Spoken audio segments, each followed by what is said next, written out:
Di tengah hutan lebat yang terletak di desa terpencil bernama Elderswood, terdapat sebuah rumah tua yang dikenal dengan nama Rumah Vermis. Konon, rumah ini dibangun pada tahun 1800-an oleh seorang dukun yang diasingkan setelah dituduh melakukan sihir gelap. Sejak saat itu, rumah ini menyimpan kutukan yang mengerikan. Siapapun yang menginjakkan kaki di dalamnya akan terinfeksi oleh kegilaan dan, digerakkan oleh dorongan kekuatan gelap, akan membunuh orang-orang di sekitarnya.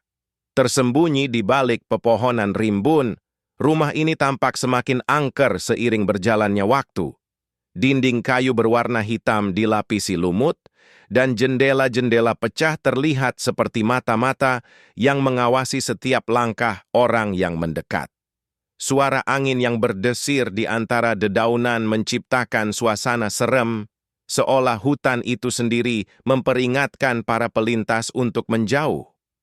Seorang pemuda bernama David didorong oleh rasa penasaran dan keinginan untuk menjelaskan misteri rumah itu, memutuskan untuk masuk ke dalam.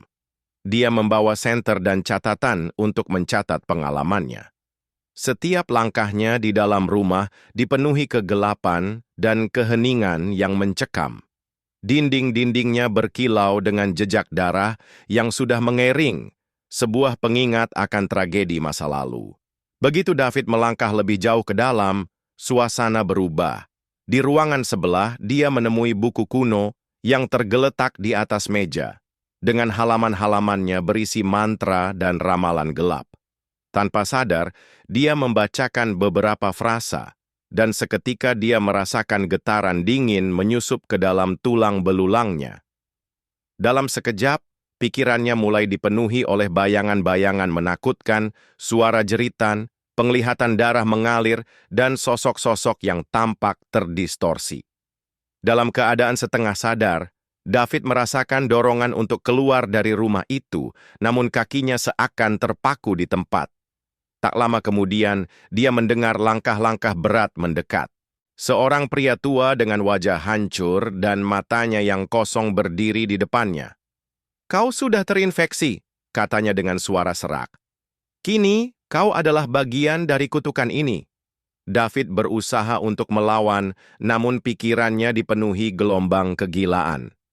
Tiba-tiba, dorongan untuk mengakhiri hidup pria tua tersebut muncul. Dalam kebingungan dan kengerian, David menyerang, dan darah memercik ke dinding, seolah menggambarkan kemarahan rumah itu. Dalam sekejap, dia menjadi seperti sosok tua tersebut, gila dan haus akan pembunuhan. Setelah beberapa jam, tubuh David terjatuh dalam kepanikan dan kesedihan yang tak terungkapkan. Dia mendapati dirinya dikelilingi oleh tubuh-tubuh orang yang tidak dikenalnya. Semua adalah korban kutukan rumah tersebut.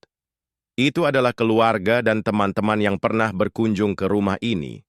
Pemikiran terakhir yang melintas di kepala David adalah bahwa dia bukan makanan dari kutukan itu, tetapi satu dengan kekuatan jahat yang menjaga rumah. Di luar rumah, malam semakin larut, dan bintang-bintang di langit bersinar tanpa peduli akan tragedi yang terjadi di bawahnya. Mereka yang melewati hutan mendengar bisikan-bisikan penuh amarah dan rasa takut menyebar di desa Elderswood, membuat mereka percaya bahwa rumah itu adalah portal menuju kegelapan yang tiada berujung. Akhir dari cerita ini datang dengan kehadiran sebuah keluarga baru yang ingin merenovasi rumah itu. Mereka tak tahu akan kutukan yang membebani tempat itu. Saat mereka mulai memperbaiki rumah, suara-suara hantu muncul, berbisik dalam gelap, mengingatkan bahwa nasib mereka telah terjalin dengan sejarah rumah yang kelam. Kegelapan tak akan pernah mati. Itu akan terus ada, menunggu jiwa-jiwa yang berani melangkah ke dalamnya, mengulangi siklus kematian dan kegilaan selamanya. Dengan cara yang tidak pernah terpikirkan manusia, kutukan itu kini berada di dalam diri mereka. Tidak hanya mengubah setiap anggota keluarganya menjadi sosok pembunuh yang kejam, tetapi juga membangkitkan jiwa-jiwa yang telah tewas dalam rumah itu. menciptakan satu kesatuan, sebuah keluarga pembunuh abadi yang selamanya terjebak di rumah Vermis.